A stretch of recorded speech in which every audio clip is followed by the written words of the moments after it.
Welcome, everyone, to another edition of Deconversion Stories. And today I have the pleasure of chatting with my friend, Sweaty Non-Believer, as it says here. Otherwise known as Robert Reed. Robert Reed, that's right.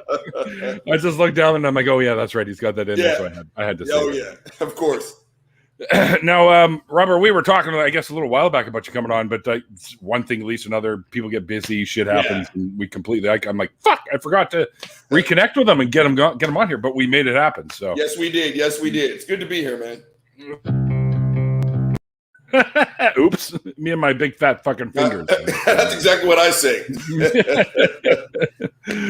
All right, so welcome to the show, my friend. Basically, what I do here is I chat to people about how they found their way out of whatever religious belief system or whatever belief system they're once. Okay. Because I've had folks on here that were once like woo-woo gurus. You know, Right. Crystal healing and all that crap, too. So basically, I just tell people to kind of go back to the beginning stages of when they were once in that belief and how those dominoes fell and you find your way out of it. And then we're going to talk about your fucking amazing podcast, Gin and Truth, as well. So we'll get to that later on. Okay. So, do I start it from the beginning? Yeah, whatever you feel would be a good point to start at. And I'll probably jump in with something dumb up to say every once in a while. So okay. Man, I was a practicing Christian for 39 years. And I actually just put this in my podcast. We were not the Easter Sunday, Christmas morning, weddings and funeral kind of Christians. We were all about it. Right. Neck deep. And it was pretty hardcore. I mean, I'm almost 50 years old from the South. So, I mean, you can kind of put the bricks together there. And it was, I'll cut right to it. It was pretty fucking severe. We were taught to call gay people faggots. You got to shock them, to kind of get their attention. You got to let them know that if you keep going down the road you're on, it's only going to lead to fire and brimstone. We were definitely in your face kind of Christians. And I mean, studied the Bible. What's that? Wait. Are we talking like street corner preaching types? Not kind of. So, kind of the stuff you see on YouTube and shit like that, not necessarily. But getting out of church and just kind of, I mean, I guess it kind of is. I'm just kind of ashamed to admit it. But it wasn't unusual for church to get out and you just kind of gravitated towards the street corner. And I'm sitting there in a brown suit with a black clip-on tie. And you got this snot-nosed kid tapping a grown man on the damn shoulder asking him, do you know where you're going to go when you die? I don't even know what I'm having for fucking dinner that night, but I got the balls to ask an adult, one of the deepest questions ever. And that went all the way through college, and I kind of fell off, but still believed. And it really all came to a head as I was sitting actually right here. My best friend was sitting over there, and he was putting a worm in my head anyway, asking me these small questions. And it all led up to right over there when he was sitting on the couch, and he straight up asked me, name one thing you can do that's good in the name of Christianity that's unique to Christianity. And I couldn't answer the question. And that was my last day as a Christian. Really? Yeah. That's all it took. Wow. Well, it was that, and be honest with you, every time I called a gay person a bad word or I said some bullshit, there was what came out of my mouth wasn't matching what was going on back here.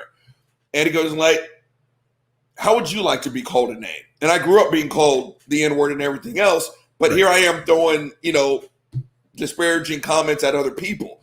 And so what came out of my mouth was because that's what the pastor told me to say. What was going on in my head, because you can see the reaction you were getting, and you're like, why the fuck are you saying that? So, like obvious conflict, I guess. Absolutely. And I kept saying it because you just kept going back to church and they kept telling you, you're doing the right thing. And you're like, I'm pretty sure I just hurt that person's feelings. And then you're like, I feel kind of messed up about this. And then you're like, no. If they're crying or if they're attacking you or anything like that, that's God convicting them. You're doing the right thing. And so you just go back out on the street or you're in college and you keep saying it. But in the back of my head, you're just like, I remember when someone said some bullshit to me and it fucking sucked. Yeah. And so it was that buildup of that and Simon hitting me with that question And when I couldn't answer it, literally I woke up the next morning, it's like, I don't believe that shit anymore. I didn't call myself an atheist, Right. but I was like, I just don't believe it anymore. Yeah. I mean, I think we all hit that stage first. I mean, I grew up as a Jew. I was born to Christians. I was conceived in the back of a 57 Chevy, so that's pretty badass. But anyway, but I was born to Christians. And of course, they were young, like 16, 17. And my birth father's mother was Catholic. So this was a big fucking no-no, right? So, but I was put up for adoption, then raised Jewish. So one of the things I always used to say was, well, you know, if Christianity is really the right way, then why the fuck was I raised by Jews but born to Christians? Like, is this his fucking plan? Is he putting me through a test? Like, oh yeah, that kind of shit. Yeah, and that's of course that's what they'd say, which is fucking horseshit. But anyway, always. But all throughout Hebrew school, as we called it back in the day, I had questions all the time. They were not comfortable with my questions. You know, they were epistemological types, like. There's no fucking way this flood happened. There's no fucking way. It's just this myth, right? And she's like, no, this is real. I'm like, no, fuck you, it's real. Oh, yeah. I got kicked out. And at this point, it's a state point of pride. I got kicked out of Sunday school when I was a kid, man, because I asked, what did Noah do with all the poop? And she was pissed. First and foremost, I remember saying the word poop. And she's like, you can't say the word poop. I was like, well, I understand that. But I did. This is a big ass boat. And I've been to a city zoo at that point, and it smelled terrible. And they had hundreds of employees, and it still looked like a floating pile of shit. And so it's just like, okay, 8 people, thousands of animals. It's a wood, and just none of it made sense. And I kept asking. And she eventually told me, if you keep asking, not only will you never see your family ever again, you're going to go to hell and you will be tortured forever. And I'm like, yo, my balls haven't even dropped yet. Why are you telling me this shit? Right? And so I always had questions. And I was formerly married to a severe Catholic. And I would ask her questions. And her responses, let's just say, left a lot to be desired. And then we got into a mini fight when we went to the Vatican for the first time, because it only made me ask more questions, because physically it was fucking beautiful. Yeah, no doubt. I just like, okay, you know, I got to ask questions now, right? And I eventually stopped because she wouldn't have sex with me if I pissed her off. So I just like, okay, and I was done. But it was just ridiculous. And I really tried. Yeah, well, of course. I mean, when you're raised in it, right? That's how it starts, right? You're born into it, whatever fucking system you're born into, whatever faith you're born into, and you're raised on it. And you know, as a kid, you're like whatever, but you hear it all in the background. And then when people start to tell you that this is really how it is, of course you're going to believe them because these are people you trust, right? Sure, absolutely. You get older, and of course, the questions start coming because some of it just doesn't make any fucking sense. So when you were in college, like I often hear that when people hit college, that's usually when those dominoes really start to fall, because you meet people that aren't believers. Like there's usually some sort of secular group or something, and you end up befriending some folks like that. So would you say it was around the college time that you kind of sort of really kind of kicked it to the curb? No, I was still hard and heavy Christian in college. The best part about college, again, I didn't even know the way we were raised. Non-belief wasn't even an option. If you would have said, even when I was 18, 19, if you would have said the word atheism to me, I would have said, what rap group is that? It literally was not even a fucking option back then. But I remember, because I played ball in college, like we would have this thing called shower power. And back then, I'm looking at my house right now, twice the size of my living room and 3 times the size of my kitchen, where just one of the gang showers. So you can pile all the football players in there. You get on your knee and everyone have a prayer. But I can still remember their names because I can still see their faces. There were like 10 guys that never went to shower power. Yeah. I look back now and I realize they didn't believe in that bullshit. But it was like, yo, why didn't you go to shower power? And the other thing that really got me, what really hit me about college, I didn't know about other faith systems. Ugh, that was disgusting. I didn't know about other faith systems back then. And it was my first time hearing about Islam, because we had, the Fruit of Islam guys on the street corner selling bean pies and the newspaper, The Final Call. I was like, well, what the fuck is this? Because they never told us. We were taught pretty much that Christianity was number one. Right. And technically it is. we're the spinoff, because then I heard about being Jewish, which you heard Jesus was a Jew. But we came first. Yeah, and no one told us. No one told us about, and I see, because it was my one of my strength coaches, Ed. Yeah. And we were talking, and I still remember he was like, no, we believe in Jesus, but we just think he's this cool carpenter guy. And I was like, hold on. You don't think Jesus got magic powers? And that was the first time someone told me, no, he was cool, but he wasn't a son of God. And I was like, what? So college woke me up with that, but I had no idea still that non-belief was an option. Yeah. Wow. So you were out of college when this all came to fruition. Oh yeah, man. Oh yeah. Wow. Again, I was married to a severe Catholic, and actually I still remember, because we had just moved into this house. I got the house in a divorce. Way to go, me. But I remember watching it, channel surfing, and this is when the Atheist experience was just on like public access.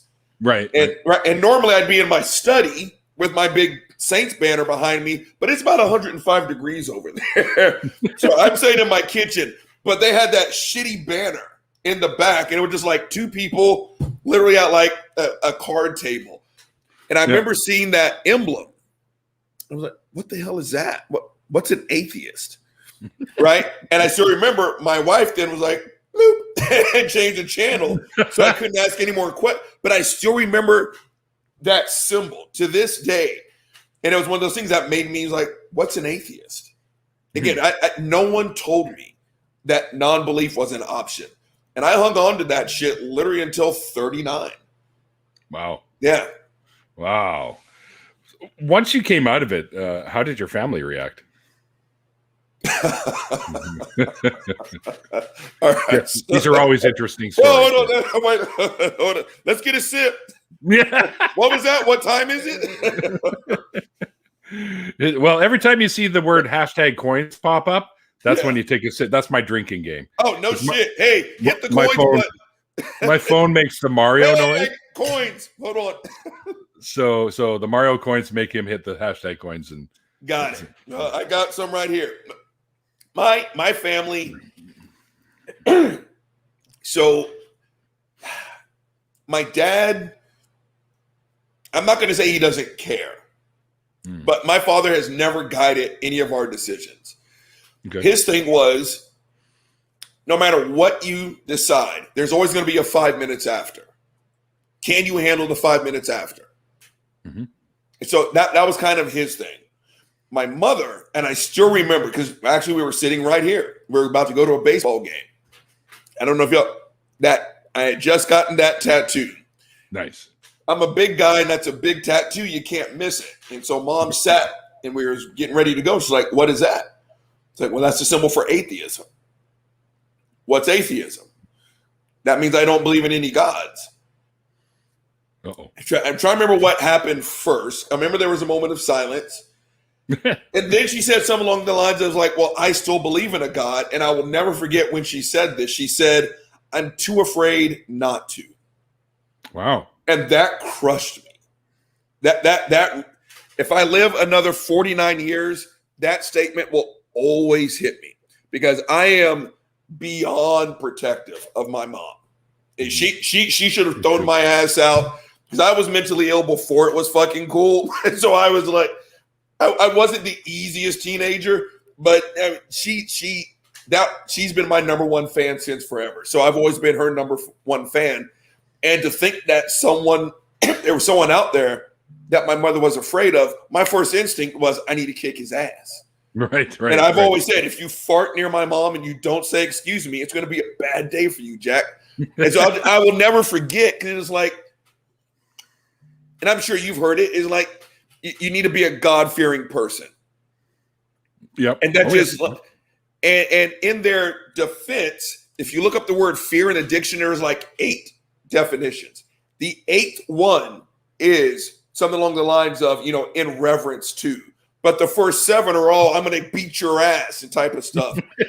And it's like, yo, my mom's afraid of somebody and I can't kick his ass. I'll never forget that. And my rest of my family, basically it was like, no, I don't believe in that shit. And it was the, scooting back, and it's like, well, I don't want the lightning to hit me. I was like, can you not hear what you're saying? Like, do you not realize if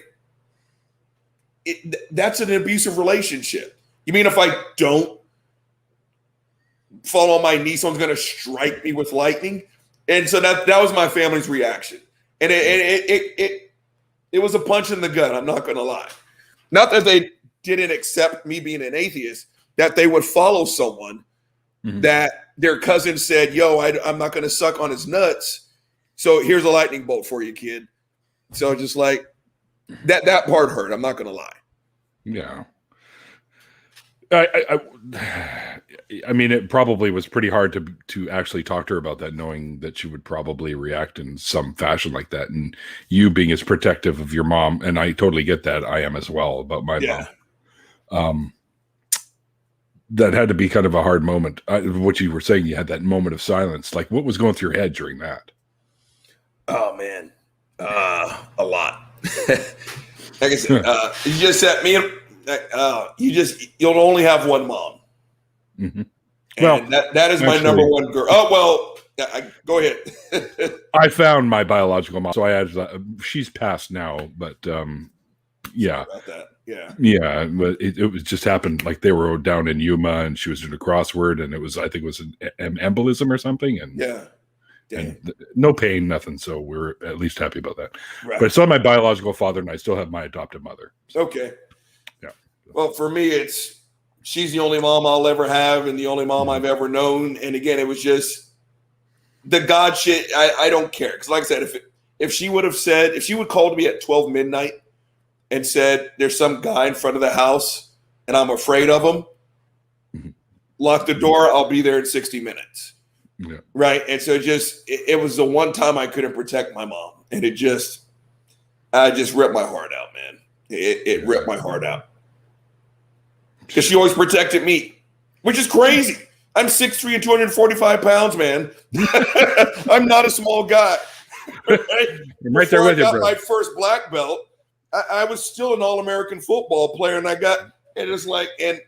my biggest bodyguard was my mom, right? And it was the one time I couldn't return the favor, and it ripped me a new one. Okay, you kind of scared me a little, because you said by the time you got your first black belt. Yeah. What? I've got more than one. Yeah, I was into that shit my younger age, up until maybe my late 20s. But I never made it to black belt in any of them. I was karate, taekwondo, and judo. So, yeah, it's. But I just see, don't mess with football moms. You're damn right. You're damn right. Now, I've been doing martial arts shit, man. This summer makes 25 years. Wow. 25 years. Impressive. Yeah, and I still teach women's self-defense. Nice. It's been quite the road. You learn a lot about yourself. Yeah, no kidding. Yeah. That takes a lot of commitment too. So, I mean, because martial arts takes up a lot of your life. It becomes your life. Yeah. It becomes how you live your life. And with my rank, because people ask, how do you get to that point? I stopped officially testing at 4th degree. Mm-hmm. Then it just becomes a matter of what is it that you add to the art. And I'm somewhat of a rebel by nature. And so all the tradition, shocking. And so all the kind of like the tradition and the formality is like, okay, this is fucking useless and I'm not going to touch it. And I was like, well, you have to. I was like, no, all I have to do in this world is stay black and die. Everything else is a choice. And I'm telling you, I'm not teaching that. And then I take it, I flip it, I do something else with it. And they're like, oh, that's actually kind of cool. So 4th through 7th for me was quite simply, what is it do you add to the art? And Sure. so that's what I've been doing ever since. It's just basically fucking shit up. I guess I'm just not afraid of criticism. So I don't mind if someone tells me that's terrible. So I just do it. I think we're working. The guys in the chat, you can see this. I don't know. Can you see the chat?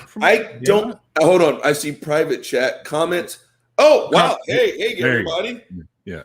Wow. Lots of love for you in the chat, man. Yeah. Hey, wow. I'm just now seeing everybody. Hey, Inquisitive JR. B. I love B. Yeah. Okay. Awesome. Hey, everybody. Sorry. I didn't know how to turn on the thing, but there it is. Okay. I'm seeing people. Mwah. Shannon Q even showed up. Did she really? Yeah. I love Shannon Q. Hi, Shannon. Holy crap. I think this is the best comment she made. If I unfollowed every Twitter account I'd create a sock just to follow Robert. Oh, that makes me feel good. Oh, she was actually one of my first follows. Now, I followed her on Twitter. And I just okay, I don't know who the hell she is, but she doesn't suck. And she had some wit. And boring people bore me. So I like being pushed. And so, oh, wow. Peter's there. I love that guy. Peter's the one who got me on YouTube. So, hey, Jenna. Oh, fuck Tom Brady. I know who that is. There we go. I see her. Yeah, a lot of folks are coming in to see you, man. So, well, I'm honored, gang. I am, and thank y'all a lot. I still wonder every day, and about once a week, I look at my following just to see where it's going. I'm just like, how the hell did that happen? Now, by nature, oh wow, I just hit puberty. By nature, believe it or not, I'm shy. I didn't say shit until I graduated college. Really? Yeah, no, not a word. To anybody. You don't fucking strike me as a shy guy, man. I'm dead serious. I started talking in college because I had to. I shattered my foot, and I'm sitting in a cast. I had 2 friends. I was like, okay, I'm new to this place. I don't know anything, so I had to start talking. Mm-hmm. And I really didn't start talking until I was midway through college, maybe. And now it's I don't know how a fucking shy kid I definitely wasn't homecoming king. All of a sudden have almost fucking 7,000 followers in a podcast. I know. I'm over 6 now myself and still one shaking my head as to how the fuck did that happen. I got on Twitter because I was doing sports talk radio originally. Mm-hmm. Right. And you mentioned that in one of your podcasts. Yeah. And it's yo, you talk shit, and people are going to want to challenge you. They put me on Twitter. I stopped doing that full time and just kind of every once in a while when they need me, and I never touched Twitter till about 4 years ago. And I'm just holy shit, how'd this happen? So I like it. I like it. I can't lie. Yeah, it's fun. Hi, Julie. I talked to Julie once. Yeah, holy shit. I remember these people. Yeah. Holy crap. Out of the woodwork. I'm seeing people in my chat that I haven't seen in a while. So oh, wow. You're attracting people out. We're bringing people out. Exactly. Maybe it's the blind people who still think I look like Idris Elba. I'm going to lie about that for the rest of the night, just so you know. Oh, well, we'll get him to join us in a little bit anyway. Okay. So he'll close out the show with us because I'm sure he's going to have questions. Make sure he changes his glasses. So, wait, did I hear coins? You did. That doesn't take much. I'm sitting in front of my microphone. Every time I take a sip, I'm used to saying gin and truth, let's go. So I was like, holy shit, this is the first. There you go. Yeah, but it's all good. Wow. Jesus. Gang, I think I'm almost touched. Thanks a lot. Yeah. Honestly and truly. Wow. Well, I expected this to happen, to be honest, man. So I did it. I'm like I said, I'm always shocked. I heard it. Yep. Yep. I may have to refill. I'm good. I got. Oh, really? Well, Oh, yeah. Here in a little bit, yeah, I'm gonna drop another ice block in this thing. I want to keep up. I don't sleep, so I mean, I get 4 or 5 hours maybe a night because I get up to work at 4 a.m. Yeah, I learned that there are different types of insomnia. Mm-hmm. Like, so even when I'm asleep, like if I'm asleep and if you read a book to me, when I get out of bed, I can tell you everything you said. My brain is never off, even when apparently I'm snoring. And it's like, this is fucking annoying. Every once in a while, my body just crashes. And it's like, and I'm done. But most parts, even when I sleep, my brain is still on. That's why I have to take 4 Seroquel a night. Apparently, the only people who take Seroquel are like elephants.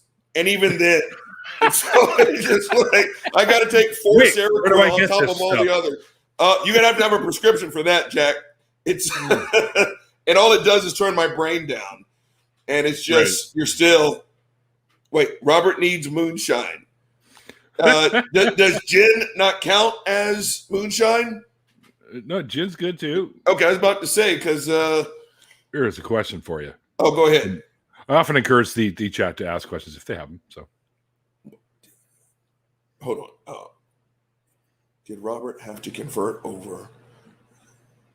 Or sign? Wow. Okay.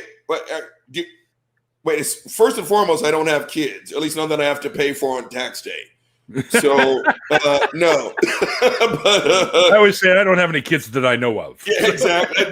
Part of the reason why I don't go back to a lot of football reunions, because you're just like, ooh, that's a shit talking kid with a big ass. Who's your mother, boy? I'm kind of curious. I always go there without my wallet. Just like, you 18 years worth of like, I don't know you shit. No, oh man. When I married my then wife, she was severely Catholic. And the long talk about how I was going to get married in the Catholic Church, not being a Catholic. And there were this laundry list of fucking rules. And again, I was a believer back then. And it was like, basically, I'm asking God's permission to get married. Yeah. And I was like, I'm a grown ass man making a fucking decision for myself. I don't even ask my own father for shit. So no. And it's like, well, you have to do this class. You got to sign these papers. And I was like, I've got a great idea. I'm going to walk down the aisle with that lady. And I don't give 2 fucks if your God or your Jesus or your pastor or whatever signs off on it. And I just like, it's just a formality. And I'm not a formality guy. So no, I didn't have to sign over any kids, but I was supposed to basically go get a bachelor's degree in Catholicism before I could marry into the Catholic faith. And I just like, yeah, I'm not doing that. I'm not. So I'm not entirely sure what this is about, but I'm going to pop it into the stream anyways. I know he's probably going to be like,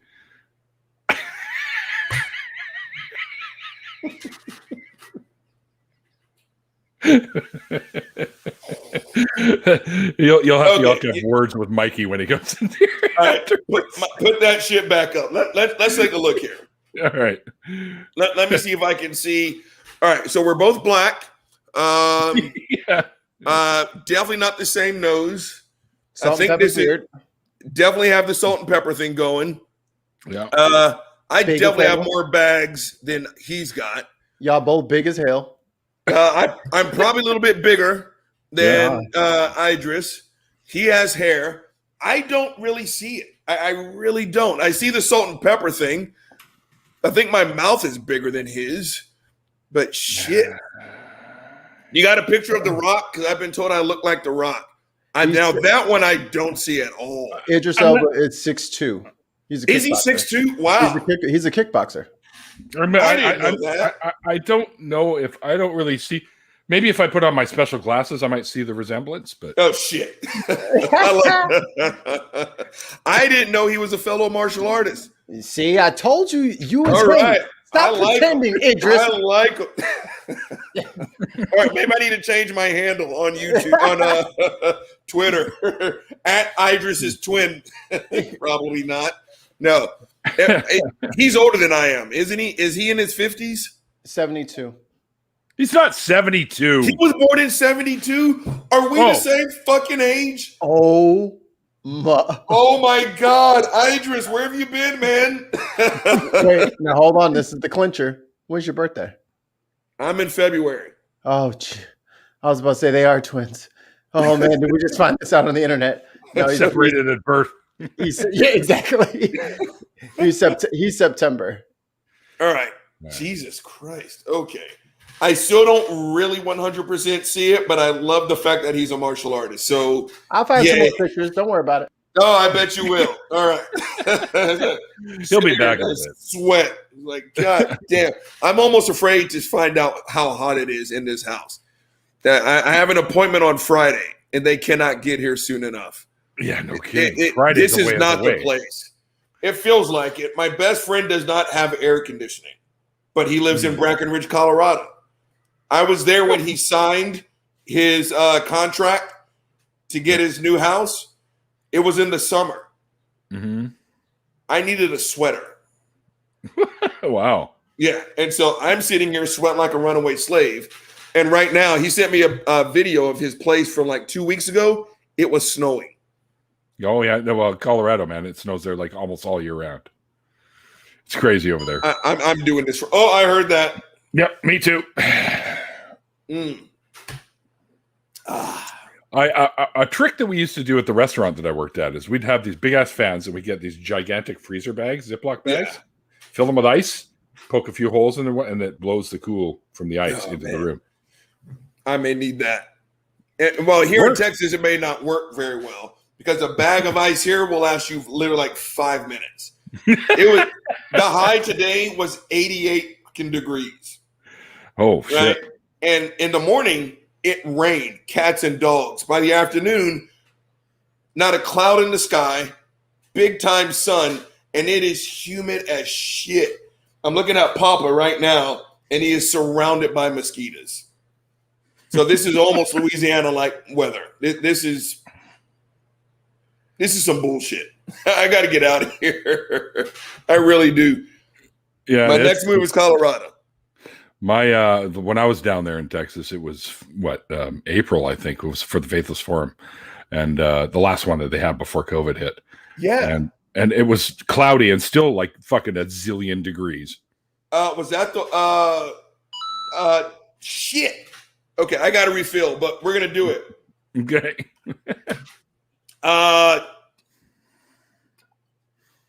On the state capitol grounds, is that the one that you were at?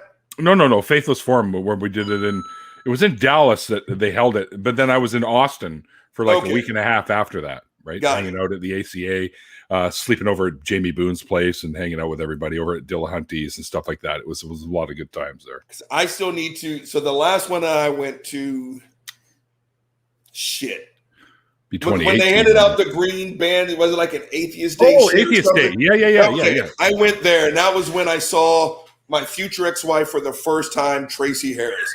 And I was just like, someone needs to put like a police barrier around her because she was one of the first people I saw. So in my deconversion, I studied because I didn't believe in God. I just didn't know I wasn't in it. I did not know what an atheist was. Sure, right. So I started looking shit up, and I would watch the Atheist Experience with Martin, Jeff D, all those cats, right? Yep. I don't know if Jen was on the show, but Tracy was. Tracy, yep. And I would sit there and I would listen to her. And Matt was very forward, in your face. And Tracy could do the exact same, but better. But she was so surgical. Mm-hmm. And I mean, there was this one cat. It was he was a repeat caller. I think his actual name was John. And she basically broke down. Oh, fuck me. Basically, the whole God thing is bullshit. And she broke down the entire biblical story in like 2 minutes and basically said, this is the most fucked. She didn't say fucked up, but this is the most fucked up game.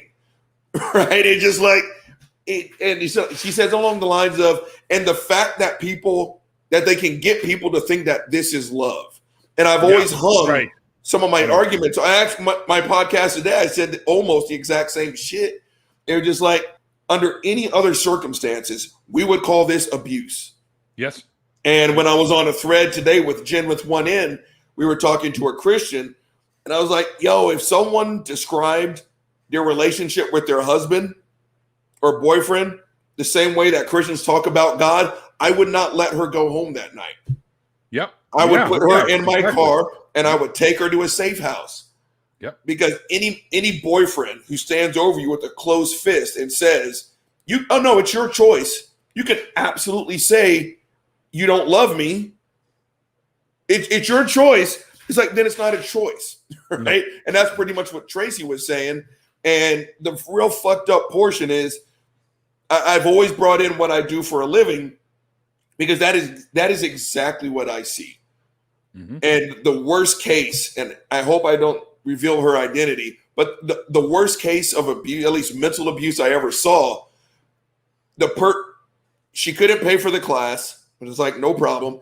And I can't say why, but there was a reason why she couldn't put money on the barrelhead. It's irrelevant, really. It's and what you're getting to is the point. Yeah, and so the thing was, that's actually kind of part of the point.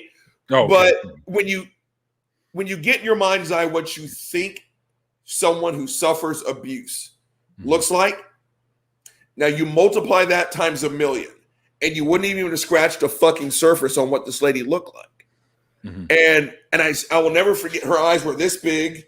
She literally wore like 3 sweaters, and she sat like this in the back of the class. And every time someone belched, farted, laughed, a door opened, I coughed, she would just flinch. Yeah, and I mean, it was crazy because she thought her oppressor was everywhere. The bathroom, self-defense class, at a restaurant. And I was like, yo, that's how you describe the fucking Christian God, right? You can't even have sex that's not God approved because he's always watching. And it's like this belief that your oppressor is fucking everywhere. In church, we call that the greatest show of love. If it's a relationship, I'm calling the fucking cops, right? It was just like, this is just gross. Yeah. And I remember Tracy saying something like that. And with what I do for a living, it's like, it walks hand in hand. It really does. Mm-hmm. Agreed. I mean, yeah. Like the analogy of a mob boss, right? You love me or else, right? Oh yeah.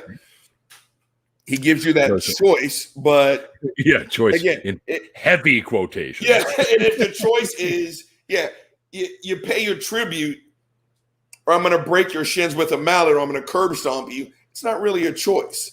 No. Right? And it's like, do you love me? Well, a real choice is I should be able to hear the word no and be like, well, this is awkward. And it's like, she can say yes or she can say no. But if it's like, if I'm standing over her with a gun to her face and it's like, do you love me? Okay. It's like, if she says, no, I don't love you, then by Christian standards, she just committed suicide. Yep. It's like, that's not how it works, Jack. Nope. And that was one of the things that always got me. Again, it's probably the first time I asked it was my aunt. I asked her about fearing God. And she just gave me a doo-doo ass answer. And that was just one of those moments where I raised my eyebrow. Just like, this doesn't make any sense. I don't get it. No. Yeah. It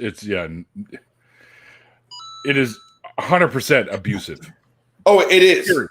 Yeah. It is. And they, all right, you know what? You guys are killing me. Don't move. I want to be a part of this game. Give me 2 seconds. Shit. Mikey, come on in here. Yeah, I have found some incontrovertible evidence, which you can see behind me. This is clearly him with a skinny red tie, and this is him with a t-shirt. These are both pictures of Robert Reed. If anyone has any refutations, I will be taking them in writing. P.O. Box 100, 223 Baker Street, Baker Street. Oh shit! Are we gonna break out that tune now? Like which version? Should we do the? It's a song. Yeah, Baker Street. Yeah, dude. I was giving out Sherlock. Come on. I was giving out Sherlock Holmes' address. If you meld the two of them together, let's take a look here. And you've got Robert. All right, so I think all three of us. Okay, smart ass. I think all three of us are about the same age. So I played at Texas when The Rock played at Miami. He was a defensive end. I'm an outside linebacker. So he and I think, oh, fuck me. Okay, here we go. Okay. It's a marathon. You like the game. It's a marathon, not a sprint. And so now I'm finding out me and Idris are only months apart, and we're both martial artists. So maybe I don't know how big of a comic book freaks everyone is here, but this is some Firestorm shit. The DC comic book character. Oh yeah. So you had the Professor, you had Ronnie. They meld together to make Firestorm. Yeah. So maybe if Idris and The Rock meld together, they make me. Maybe I need to be the new DC comic book character. I wanted to show this earlier because this is fucking awesome, and I think Peter made this for you. Oh shit! With your version, it's hang on, I'll put it up here. Okay. It's like your version of fucking Power Man. Oh, okay, yes, okay. So that's here's the fucking thing. Awesome. Yeah, so we made that for my original YouTube channel, which I tried, and the first episode I thought was good, but it was about mental health, and I talked about my suicide attempts and everything else, and what I got a lot of support, and that's, I mean, honestly and truly. But when we premiered the channel, I'm watching it, and we're watching the chat, and gang, I cried. I didn't have it. I could not go back to that channel, and it took me a while to kind of get my emotional strength back up. And now I got the podcast, so I can, talk about it now. Have a YouTube channel anymore? Stronger with Robert Reed. There was only one episode, and that's when Peter made that. And the reason why I was clenching my butt cheeks is because I've seen him make some fucking pictures, and with he and Artie, and out of nowhere, because I don't check DMs very much unless he sends me something out, and I was like, okay, I'll check. And it's like a picture of like the Borat guy in that fucked up ass swimsuit with Peter's face on it. You're like, okay, I wasn't ready for that. It's 4:00 in the fucking morning, Jack. I've only had one cup of coffee, and he'll make some fucked up ass shit with Artie's face. And I'm just like, I wasn't built for this. I need an explanation for this one. Peter sent me another photo. Oh shit, this is gonna be bad. I don't know. I think you look pretty fucking badass myself, but try me. Oh, Peter, you fucker. Okay, hold on. Put that back up so I can explain some shit. He said to tell you that you look like that. Okay, so that was a Halloween costume. So it's amazing. That's awesome. I went as a sorority girl that day. And that's so awesome. the shirt is for one of my better friends. And she straight up told me, if someone asks where you get it, do not tell them I gave it to you. I stretched that thing to the max because she comes up to here on me. I don't know how I squeezed my fat ass in there. The skirt was from another friend. The skirt was something else. A friend of mine gave me the skirt. And after Halloween, I was like, yo, you can have your skirt back. And he's like, you know what? I never wear it. Just keep it. My first thought was, what the fuck am I going to do with the skirt? Now I wear it all the time. I love that skirt. And so like on football Sundays, yeah, he was right. So on football Sundays, Jack, I will sit here from 11 o'clock to like 7 o'clock at night. I'll order pizza or wings. I always have a fuck ton of liquor over there. And I'm just in a skirt and a New Orleans Saints shirt. And so there was one time where one of my neighbors knocked on my door. and because there was some shit going on in the neighborhood, I was half drunk. I wasn't thinking, and I just walked right out. And about 5 minutes in the conversation, I realized there's a 6'3" black man wearing a prairie skirt having a conversation. And so just like, you know what? Fuck it. I was like, he's not saying anything. I'm not going to say anything. I'm a big ass dude wearing a skirt. It's like the neighborly game of chicken. Who will talk about it first? You know, I think my only saving grace, because there was a big lawsuit going on between two of my neighbors. And if he wasn't so occupied about the lawsuit, we probably would have had to talk about the skirt. See. And let's just say I wear that shit straight up Scottish style. I free ball this shit. And I've actually gone to the store in that skirt. It just I'm getting more and more like my daddy, because my dad now is at the point to where I will walk into that house. No, I mean, he's got a house that's paid off. He's 75 years old. And there are times where I've walked in that house and my dad is just kind of sitting there with just butt ass naked. He's like, come here, boy. Come here. Get your shit out. Yeah, I'm good over here. Yeah, he's like, let's talk about your finances right here. And I'm like, Dad. He's in it like Pops. He like Pops on Friday in the bathroom. I smell your shit 35 years. You're going to smell my shit for 10 minutes. And it's just that's exactly what my dad is now. And it's like, yo, Dad, it's like, I know way too much about you now, Jack. And he'll just sit there for like 5 or 10 minutes. And it's like, boy, you got to put your money over here. I done told you about it. Let's get all your insurance policies straight up. And I'm just like, Dad, please, at least underwear. Please. But do you really need full coverage if you're not using it all the time? That fucking anaconda back in its cage. Like, what the fuck is this shit going on here? It's just you're causing trauma. This is trauma. That's what trauma feels like. Julie says commando is the only way to wear a skirt. You know what? I know that now. And again, it's the only because I'm cheap. I'm just like my dad. I am allergic to spending money. And the only reason why I have not gotten no, I missed it. Tell Robert I love him. Or okay, don't you dare. He meant to me. Okay. I was about to say that's trauma that I just can't take. She was my first Twitter crush. It's like, you got to stay with me, please. I'll tolerate my dad being naked, explaining fiduciary concerns, but please don't. Or am I? But I looked into buying a kilt. Mm-hmm. Kilts are awesome, man. Aren't they? But those fuckers are expensive as shit. Oh, so you don't have to tell me. Yeah, and I'm just like, I'm pretty sure if we found because they got the utility kilts with like pockets and shit. I'm pretty sure if you put that on an Amazon wish list, somebody in the chat tonight will take care of that for you. I don't think I could.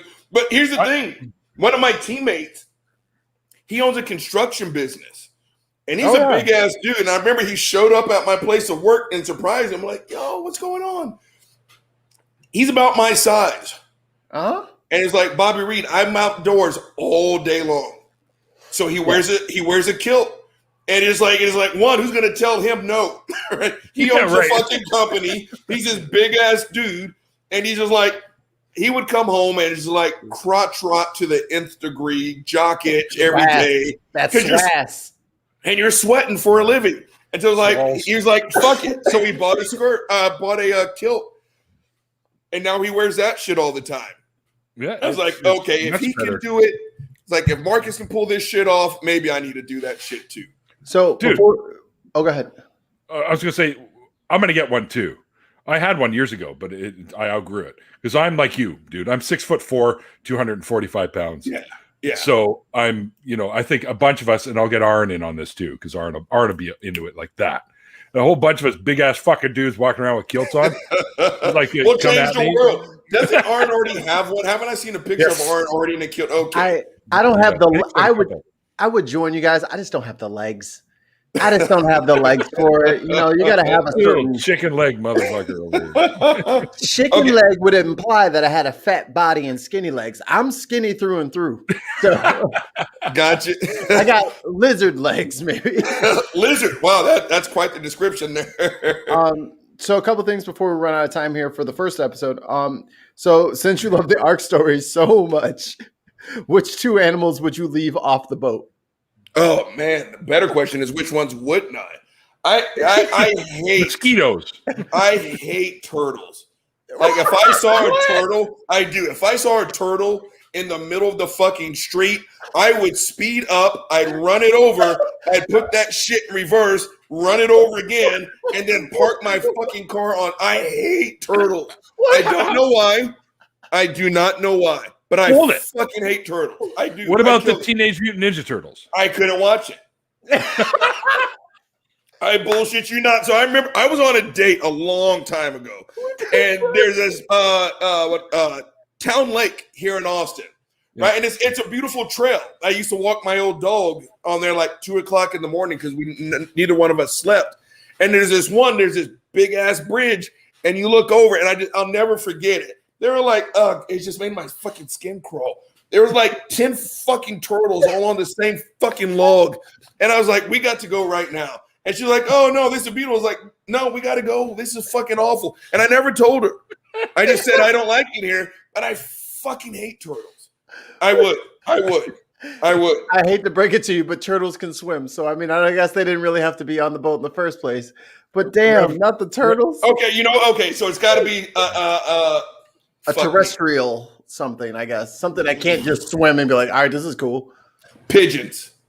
Yeah, fuck pigeons. I fucking hate pigeons. You want to know why I hate fucking pigeons? One, bird shit to me is, I don't know what it is. I hate bird shit. It's graffiti. When it gets on my car, I don't give a fuck what happens.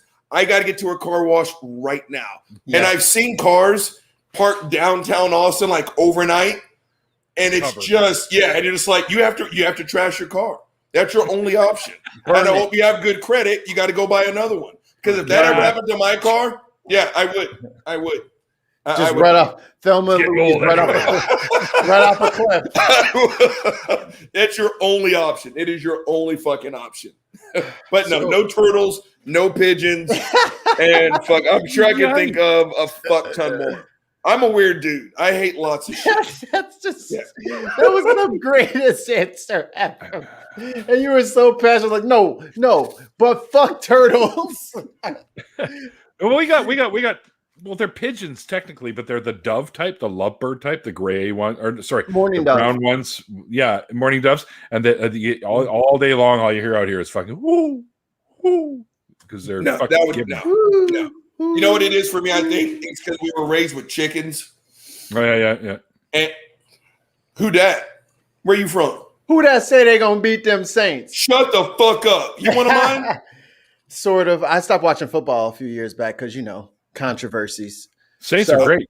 My buddy's favorite fucking team is the Saints. I used to love me some Saints.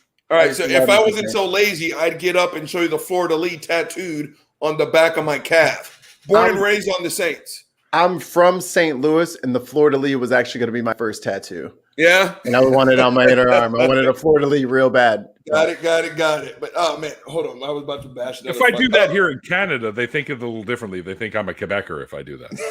The Quebecois. Quebecois. Papa. It's Papa. Quebecois. Come on, Papa. Shit. I was about to say, we had chickens growing up. Uh-huh. And my mom would always tell us, these are not your pets. Well, we're hard-headed fucking kids, so a lot of us have to learn the hard way. You know, he's like, oh, George. And then my mom would reach over that goddamn pen, grab George by the neck, and you're having dinner. I'm eating George. Fuck George and Stacy. George. And so I've always had a weird relationship with birds because of that. Mm-hmm. And turtles. And I don't know why I hate turtles, but those fuckers are I won't even eat them. I won't even eat them. They come with their own bowl. I'm serious. If I saw a turtle in the street, I'd run that fucker over. And I wouldn't feel bad. I would not feel bad. I hate turtles. I don't know why. I was never attacked by a turtle. I've never been bit by a turtle. I wasn't beaten up by a gang of turtles in elementary school. They took my lunch money. And then Billy Johnson came to show and tell, and he showed me up when I brought my yo-yo to class with his fucking turtle. Nope. I fucking hated that kid, and I hated turtles. I just fucking hated turtles. I just don't know why. I can't explain any of my quirks. One of the things you talked about in your deconversion story was about how your mom feared God, and that hit a nerve with me because my mom did so much raising me and my sisters. There's three of us. Yeah. And it broke my heart because she never took credit for any of it. She never attributed her hard work, her long hours, and the same thing with like my family's help. Like they raised us. They did everything that they could to make sure that we had a good life. Right. God didn't have shit to do with it. Exactly. But she doesn't see that it's her that did it. She doesn't see that she's the strong one and that she's the hero of the family to us. You know what I mean? It's always like, nope, praises go to God. I'm like, no, fuck that. He don't get none of this. No, you did this, not him. Right. That was my big issue. So I detoxed off of Vicodin. Oh, I heard that. Speaking of Vicodin. Vicodin. So I detoxed off of Vicodin because a lot of football players from my generation, getting Vicodin was as easy as getting mouthwash. You didn't need a prescription back then, so a lot of us got hooked on it. So I ended up having to detox, which I don't recommend. And so I went to one of those meetings, and I'll never forget. It was like, okay, well, you have to have a higher power. Well, I was already an atheist at this point. I was like, why? It's like, well, you can't do it without the higher power. I was like, watch me. Right? And I was like, well, you have to surrender that. And the longer I was like, okay, I came to this meeting myself. I literally, the reason why I detoxed, and there's a football player here in Austin, he's way more famous than I am, and he insulted me. So he was kind of my sponsor, and I went to him because we have very similar paths, and we never talked about the God shit. But his sponsor was there, and it was like, yo, make sure you thank Jesus every morning. And I was like, yeah, I don't believe in God. Right. And this dude was like, well, how do you think you got up this morning? And I said, my alarm clock. And then it just turned into this ecumenical debate. And I was like, well, I'm just not interested. Then I went to that meeting, and they were like, without this higher power, you can't, get off of Vicodin. And I was like, I actually got off of Vicodin myself. And why am I going to give this higher power? One, you can't prove the higher power. And two, why am I going to give the higher power credit for getting me off when the higher power wasn't there when I got on? And so I was like, this was my hard work. I'm the one who stood over that fucking toilet and sweated and puked my brains out and cussed out a dear friend who was looking after me because I was detoxing. Where was the higher power then? This was my effort. So I get what you're saying. Yeah. Right. If they weren't there before to take the blame, they sure as fuck aren't going to be there to take the credit. So they never blame God for putting them in that situation. It's always, thank you, God, for getting me out of the situation. Oh yeah. Oh no. It's like God let that happen to you though. You remember that part, right? Oh yeah. We were told straight up from the moment I became a Christian, everything bad, that is you, Jack. Everything good, that is God. I love that you say Jack too, because that's such an old school black people. I'm a Southerner, Jack. Oh yeah. I'll slip up and say Jack 3 times a year, and I'm like, damn, am I really? I'm talking I had to change my shit. So I was told I had an accent. I never heard it. And like I saw my family a couple weeks ago. I lost it. So someone sent me, actually from fucking Twitter, they found an old video of mine from 1995, and I listened to myself talk. I don't recognize myself. I had way more of a Southern, that Louisiana drawl back then, but I still remember because a lot of my sayings are from home. Right. And so you're just like, oh man, I got to go make groceries. And my teammates would be like, what the fuck is that? It's like, my icebox is empty. It's like, what's an icebox? Right? And so you're like, and then you learn little things like you have to say toilet. And because I was like, they're like, I got to hit that toilet. You know, I got to take a shit. And they're like, what's a toilet? And so he's like, I lost the accent because I just got tired of having to explain myself. And it's like, fuck me. But yeah. One thing that we I think it was in an after show or two ago, if you start talking about home, sometimes it's just like you start riding that wave and then the toilet and then all of a sudden starts flowing. You're like, oh yeah. I was around my family for 2 days. 2 days, Jack. But before you know it, you just kind of slip back in those old shoes. I got drunk with I got drunk. But I was sitting there with my favorite cousin. Again, she comes up to my chest, and she's been my bodyguard since forever. Yeah. And you slip back into old shoes, right? Yeah. It's just like well worn in. Like I said, everyone else needs 23andMe to find out where you're from, not us. Okay. We didn't get to talk about your podcast. I mean, we did a little bit, but I mean, I got talk to me, shit. I mean, first and foremost, I have all. If you're on Apple, there's a link below. If you're a Spotify person, there's a link below, and if you're an Android type person, there's a link below. Plus, there's his Twitter link as well down below, guys. So definitely go and follow Robert if you haven't already. Thanks. Do it. Which I can't imagine that's the case. But anyway, I've listened to quite a few of your podcasts, and I think the ones where you talk about like experiences you had back in the day while you were still involved in beliefs and the things with your family and stuff like that, to me stood out. So maybe just let folks know, because we got to get going into the after party here real quick. So just let folks know basically what kind of stuff you cover on that podcast, because you actually cover more than just religious stuff. I do. The podcast name is Gin and Truth. How I came up with that name, I have no fucking clue. But it's just like, one long time gin drinker, and I talk about everything. My brain never turns off. I think yesterday's episode was about the dreadlocks, the controversy. Yeah. I can't stand Greg Abbott, Dan Patrick, Ted Cruz, so I have no problems bashing politics. I clearly don't have a problem talking shit about religion. Anything that comes about social issues, political issues, religious issues, if it comes to my mind, I'm going to talk about it. It's the first 18 years of my life I wasn't allowed to. That's what Twitter gave me, a voice. Yeah. I always had to be measured. And you use now it well. I don't have to be. Well, thank you. You do. Every day, at least, you pop up with one of your little sort of things where you talk to the camera. You got to get something off your chest. Oh, my God. That shit's and I love that shit. Those 2-minute videos. Those 2-minute videos started during this time last year. And I was doing it on my iPhone.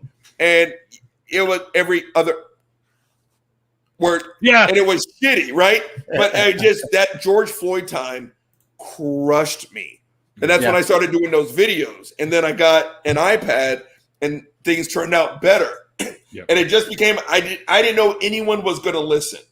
And so those 2-minute videos that I do in the mornings, I'm just honored that someone listens, to be honest with you. I do. Every one of them, my friend. And thank you so much. You've got, it's funny. Oh, man. You've almost got 7,000 fucking followers on it. I still don't believe it. I still don't believe it. The quiet kid from Louisiana somehow has 7,000 followers.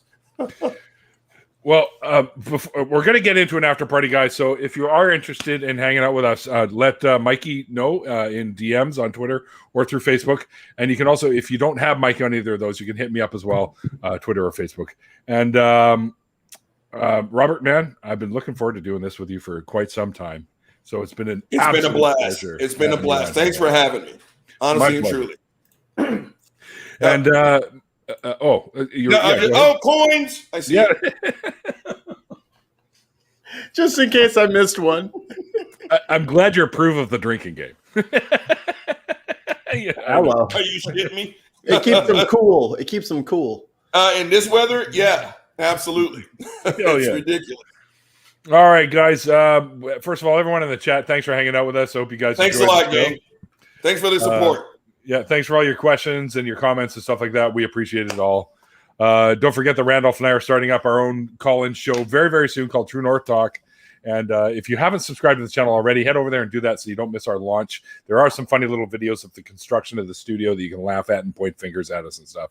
So go and enjoy that.